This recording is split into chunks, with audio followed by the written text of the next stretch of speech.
Welcome back. On a summer evening 47 years ago, an 8-year-old girl named Renee Freer disappeared after playing with friends in her neighborhood.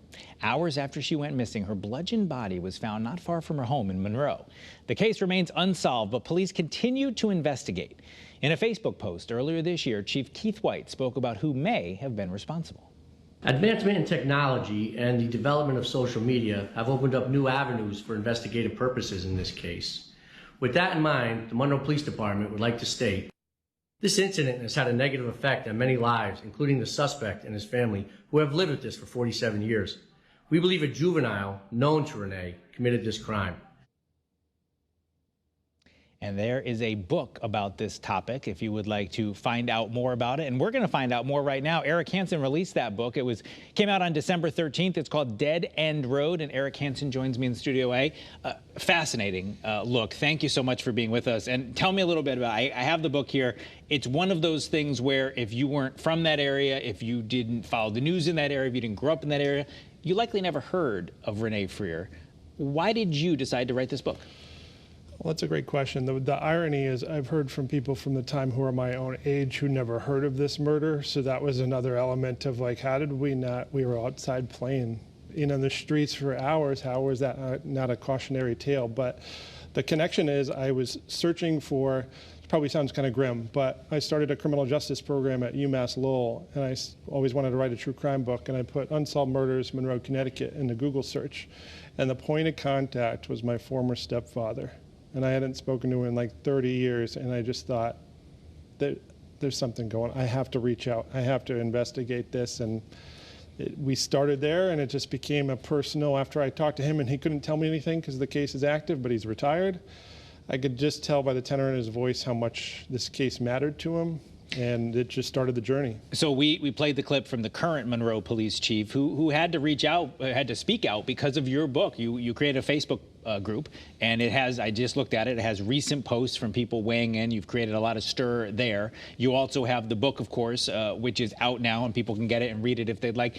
It's not quite a true crime book, though. It's kind of more your memoir as you work through this. Is that fair? Yeah, in the development of this book, and I've written horror books and Western books and plays, I was telling people it's like a true crimey autobiography is the best way I would describe it, because it's reacting to how I come across the material I was able to get access to, and that wasn't provided by the cops. It's just the stuff I could go get on my own or talking to people from the town. So what you know is this little girl, Renee Frier, she goes out in her neighborhood.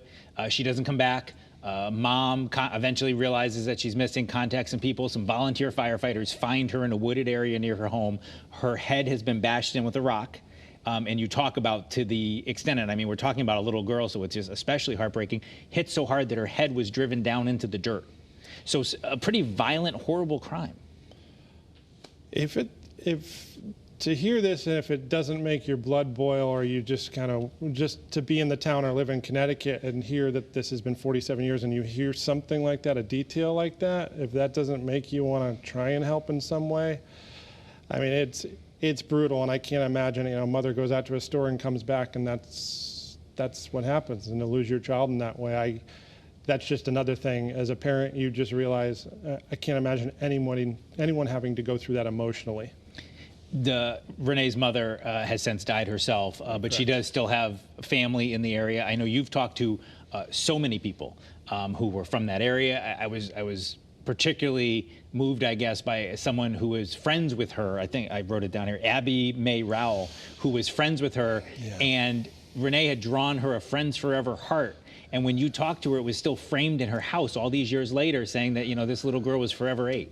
I mean, it's the remarkable thing about a journey like this is you hear something like that, you have a framed note for that long. It shows you and speaks to the connection. And when you speak to people from the time, I've had 1 or 2 of her friends from the time read the book, and they're quite pleased with the results. And that's honestly, any critic could say something horrible about it, but if her childhood friends are you're honoring Renee in a positive way, I feel like I've already won.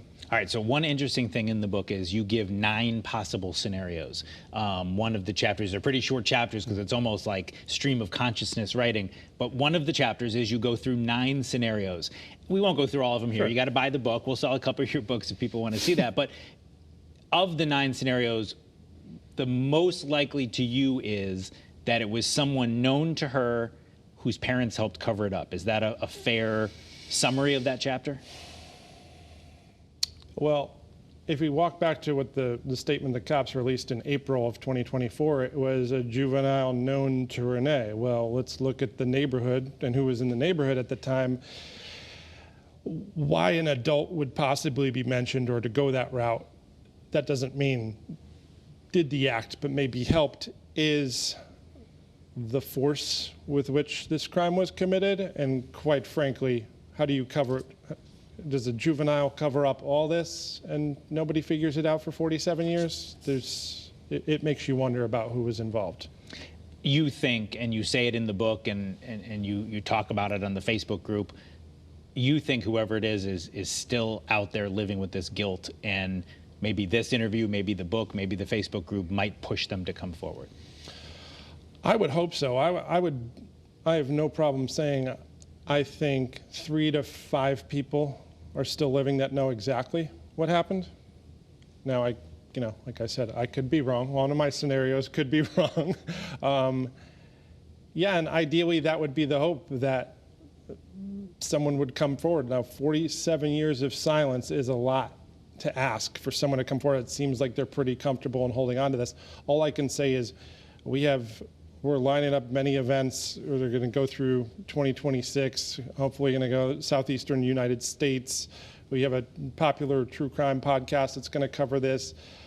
Look, we started this journey. I can stop all that attention if this person came forward. So it turns into one of those, would you go for the cops to stop all this? Because I don't know if this can go to a Dateline, because if it goes to a Dateline or something like that, they're going to be in everybody's shorts. So only 30 seconds left. Sure. I know you're not going to say a name, but do you think you know who did it? Yes. And do you think the police know who did it?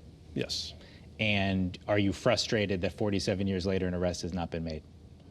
I'm beyond frustrated. I think the Facebook group, for the most part, is showing how many people are getting frustrated. So we're just trying to unite and build a big cause. Well, you started at the beginning by saying you view this, I think it was in the introduction, you view this as a relay race, that you're going to take it and you hope someone will take that baton and run with it. It's a super interesting account. It's not what I expected at all when I started reading, but if you're from that part of the state or anywhere in the state, 47 years, an 8-year-old little girl, a brutal crime, unsolved, and like you said, you think you know who did it, and you say if people read the book, they probably will know who you're referring to if they're from that area. We really appreciate you coming in. It's an interesting read. Eric Hansen, thank you so much for being with us. Thank you. Again, the book is called Dead End Road. You can find it right now on Amazon. And of course, if you do know something, call Monroe Police.